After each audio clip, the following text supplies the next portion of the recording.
Oke, selanjutnya yang keenam, pada gerak lurus itu dikenal ada energi kinetik kan ya. Jadi sekarang kita akan bahas energi kinetik pada gerak rotasi. Nah, sebagai perbandingan lagi, kalau gerak lurus kita punya benda misalnya gini. Dia bergerak dengan kecepatan V, masanya M, maka energi kinetiknya nilainya adalah 1/2 mv kuadrat. Sorry, kita bawa agak ke atas ya. Nah, pada gerak rotasi atau gerak melingkar, bendanya itu set gini misalnya, dia berputar dengan kecepatan omega, momen inersianya I. Maka energi kinetiknya nilainya adalah 1/2-nya sama M diganti dengan I tadi. V diganti dengan omega kuadrat gitu ya. Jadi di mana omega ini adalah kecepatan sudut atau kecepatan angular ya. Kita sudah bahasnya di gerak melingkar. Oke, jadi energi kinetik gerak lurus ini disebut energi kinetik sorry. Nah, ini disebut energi kinetik translasi.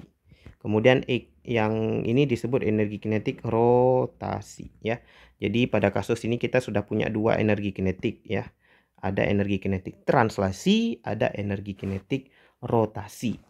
Kapan kita pakai energi kinetik translasi? Kalau bendanya itu seperti contoh ini balok ya. Balok dia jalan ke kanan dengan kecepatan V. Nah, ini disebut bendanya meluncur atau bendanya itu slip. Ya, meluncur gitu aja. Tapi kalau bendanya seperti jarum jam yang berputar atau bumi yang berputar pada porosnya, nah itu disebut berotasi. Ya, atau berputar. Ya, misal apa ya? Kipas angin misalnya. Kipas angin itu berputar aja dia. Nah, itu berarti dia berotasi. Energi kinetiknya energi kinetik rotasi.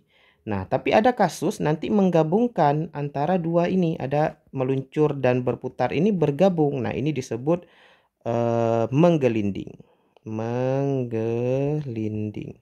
Jadi menggelinding itu dia meluncur tapi sambil berputar. Contohnya apa? Roda, misalnya roda sepeda atau roda mobil lah ya, atau roda motor, dia itu berputar kan ya, tapi berputarnya sambil jalan dengan kecepatan V.